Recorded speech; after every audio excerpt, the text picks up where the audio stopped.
നിലത്തായി മുട്ടുകുത്തി ഇരുന്നു കൊണ്ടവൾ കട്ടിലിനടിയിലായിരുന്ന ഒരു പെട്ടി വലിച്ചു പുറത്തേക്കെടുത്തു. ഉപയോഗശൂന്യമായ പെട്ടി ആയതുകൊണ്ട് ധാരാളം പൊടിയും വലയും നിറഞ്ഞിരുന്നു. അതെല്ലാം കൈകൊണ്ട് തൂത്തുകളഞ്ഞ ശേഷം ശിവ മെല്ലെ ആ പെട്ടി തുറന്നു. അതിൽ നിറയെ കുഞ്ഞു കുഞ്ഞു സമ്മാനപ്പൊതികളും മഞ്ചാടിയും മയിൽപീലികളും അങ്ങനെ എന്തൊക്കെയോ.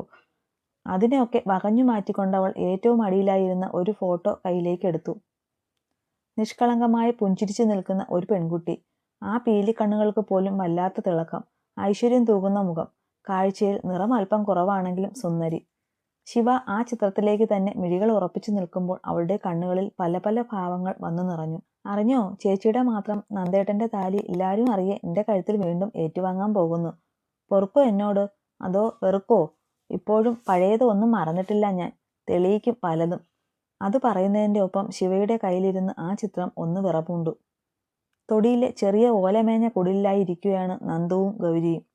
അവളുടെ കണ്ണുകൾ അവനിലാണെങ്കിലും അവന്റെ മുഖം ഗൗരവത്തോടെ മറ്റെങ്ങോ ആണ്. എന്റെ നന്ദേട്ടാ, ഇതിനാ ഇങ്ങനെ മുഖം വീർപ്പിക്കണേ? ഞാൻ സോറി പറഞ്ഞില്ലേ? ഏട്ടനല്ലേ തെറ്റ് ചെയ്തേ? അപ്പൊ പിന്നെ ഞാനാട്ടോ ഇങ്ങനെ പിണങ്ങിയിരിക്കേണ്ടത്, അല്ലാതെ ഏട്ടനല്ല. ചുണ്ടുകൾ കൂർപ്പിച്ചുകൊണ്ട് അവൾ പറയുമ്പോൾ നന്ദു അവളെ ഒന്ന് രൂക്ഷമായി നോക്കി. എന്നാ ഞാൻ പോവാ, ഏട്ടൻ ഇവിടെ ഒറ്റയ്ക്കിരുന്നോ? അതും പറഞ്ഞ് അവൾ പോകാനായി എഴുന്നേൽക്കുമ്പോൾ തന്നെ അവളുടെ വലതു കൈയിലായി അവന്റെ പിടി വീണു. ഇവിടെ വന്ന് ഇരിക്കടി, വലിയ ഷോ കാണിക്കാതെ.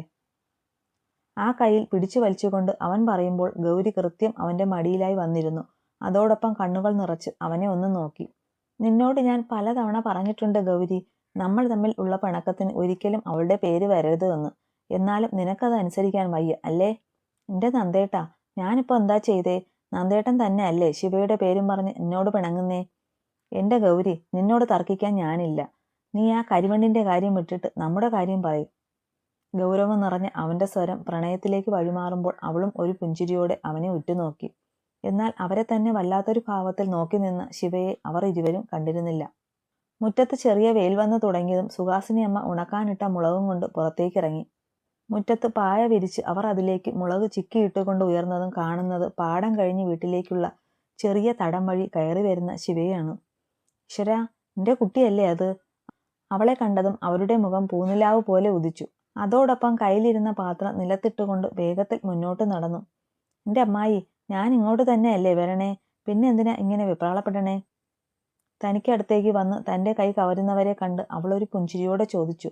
എന്നാലും മുന്നിൽ പെട്ടെന്ന് എന്റെ കുട്ടിയെ കണ്ടപ്പോൾ സന്തോഷമായി അമ്മായിക്ക്. മോൾ അകത്തേക്ക് വായോ.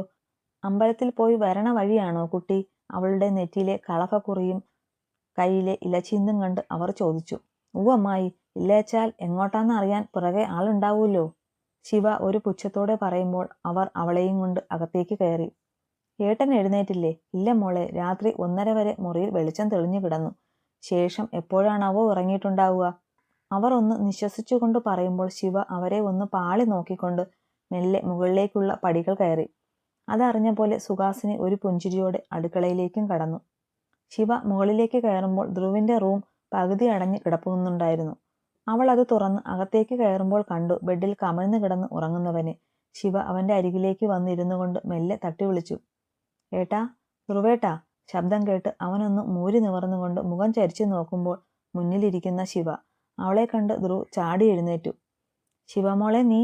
അതിന് മറുപടിയായി അവൾ ഒന്ന് കണ്ണു ചിമ്മി പുഞ്ചിരിച്ചു. നീ എപ്പോ വന്നു? അവനുണ്ടോ കൂടെ?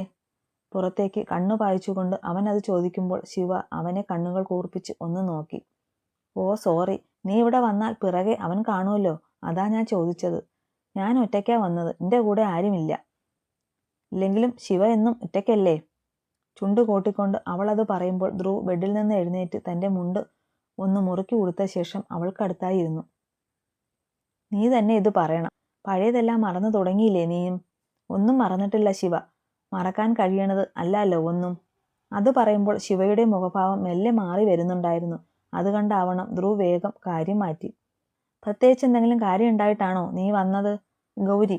അതിന് മറുപടിയായി ശിവയിൽ നിന്ന് വന്നത് ആ പേരായിരുന്നു. അത് കേൾക്കെ ധ്രുവ് ഞെട്ടലോടെയും പകപ്പോടെയും അവളെ ഉറ്റുനോക്കി. വൈകുന്നേരം ധ്രുവിന്റെ വീട്ടിൽ നിന്ന് ശിവ മടങ്ങി വരുമ്പോൾ ഉമ്മറത്തോ ഹാളിലോ ആരും തന്നെ ഉണ്ടായിരുന്നില്ല. അവളൊരു സംശയത്തോടെ ഒന്ന് ചുറ്റും നോക്കിക്കൊണ്ട് അകത്തേക്ക് കയറി. കുഞ്ഞേ.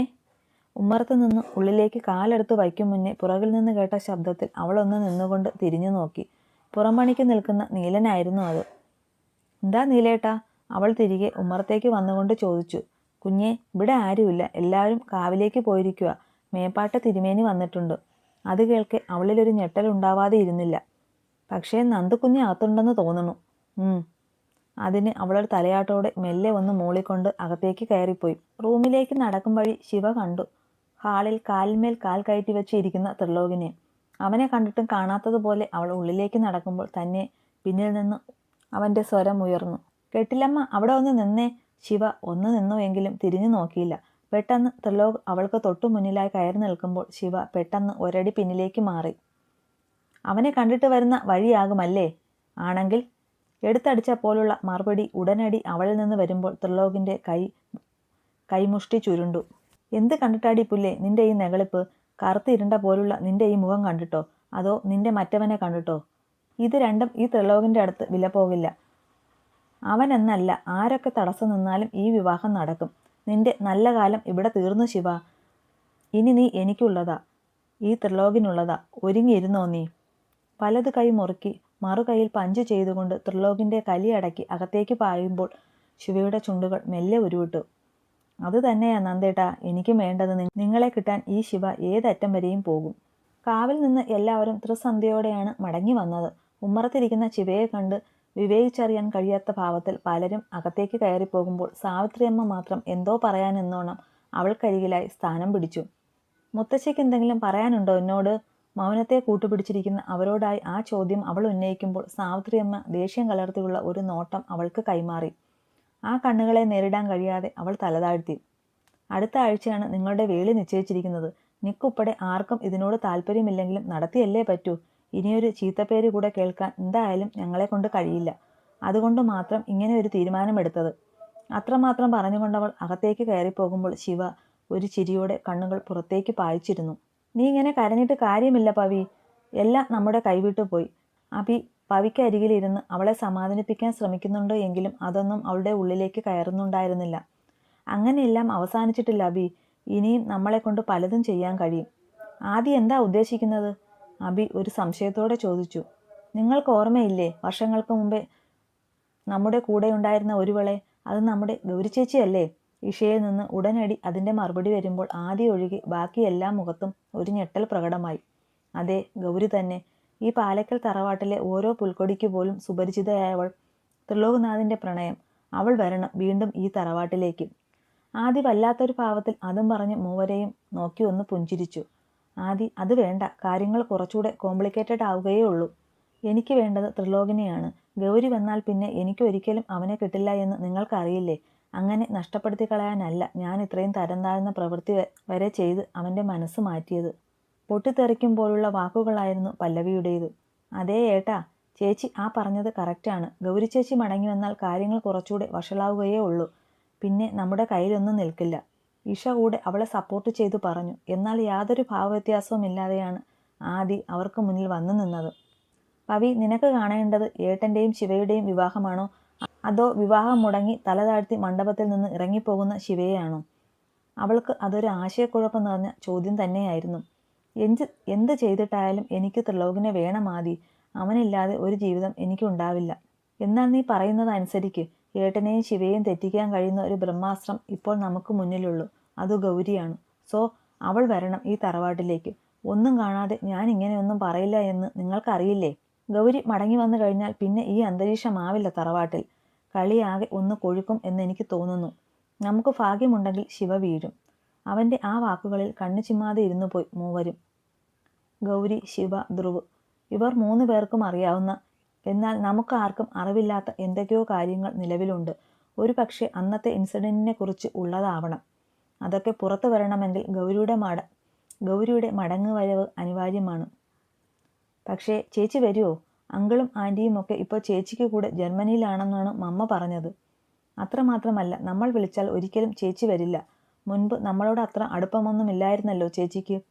നമ്മൾ വിളിച്ചാൽ ചേച്ചി വരില്ല. ഇഷ തൻ്റെ മനസ്സിൽ തോന്നിയ അഭിപ്രായം പറയുമ്പോൾ പവിക്കും അത് ശരിയാണെന്ന് തോന്നി. എന്നാൽ ആദ്യം ചിരി മാത്രം. അതിന് നമ്മളല്ല അവളെ ഇവിടേക്ക് വിളിക്കുന്നത്, ഏട്ടനാണ്. ത്രിലോകോ? പവിയിൽ ഒരു ഞെട്ടലുളവായി. അതെ, ഏട്ടൻ തന്നെ. പിന്നെ നീ കരുതും പോലെ അവർ തമ്മിൽ ഇപ്പോൾ നോ കോണ്ടാക്റ്റ് അല്ല പവി. ഫോൺ കോൾസും ഉണ്ട്, തമ്മിൽ കാണാറുമുണ്ട്. ആദിയുടെ ആ വെളിപ്പെടുത്തൽ അവളിൽ വീണ്ടും വലിയൊരു ഞെട്ടൽ തന്നെ ഉണർത്തി. അതാ ഞാൻ പറഞ്ഞത്, നമ്മൾ അറിയാത്ത എന്തൊക്കെയോ ഇവിടെ നടക്കുന്നുണ്ട് എന്ന്. വർഷങ്ങൾക്ക് മുന്നേ അവളോടൊരു ദയയും കാണിക്കാതെ ഈ തറവാട്ടിൽ നിന്ന് ഇറക്കിവിട്ട ഏട്ടൻ അവളെ വീണ്ടും കോണ്ടാക്ട് ചെയ്യണമെങ്കിൽ there is something important. ഇതൊക്കെ നിന്റെ വെറും തോന്നലാണെങ്കിലോ ആദി? അഭിയായിരുന്നു അത് ചോദിച്ചത്. ഞാനിനി കൂടുതലൊന്നും പറയുന്നില്ല. കാണാൻ പോകുന്ന നിറക്കാഴ്ചകൾ നിങ്ങൾ കണ്ടു തന്നെ അറിയണം. So just wait and see.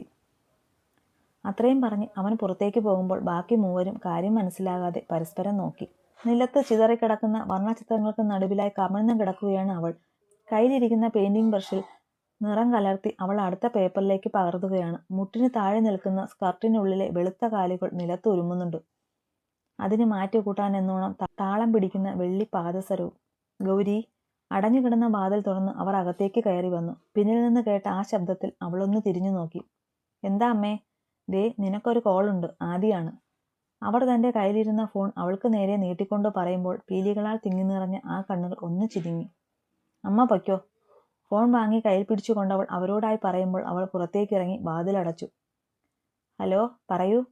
യാതൊരു പരിചയഭാവവും ഇല്ലാത്ത രീതിയിൽ അവൾ സംസാരിച്ചു തുടങ്ങുമ്പോൾ മറു സൈഡിൽ നിന്ന് ആദിയുടെ മറുപടിയും വന്നു. ഏറെ നേരം നീണ്ടുനിന്ന സംസാരങ്ങൾക്കൊടുവിൽ കോൾ കട്ട് ചെയ്ത് ആകുമ്പോൾ ഇരു ചുണ്ടിലും ഒരു പുഞ്ചിരി സ്ഥാനം പിടിച്ചു.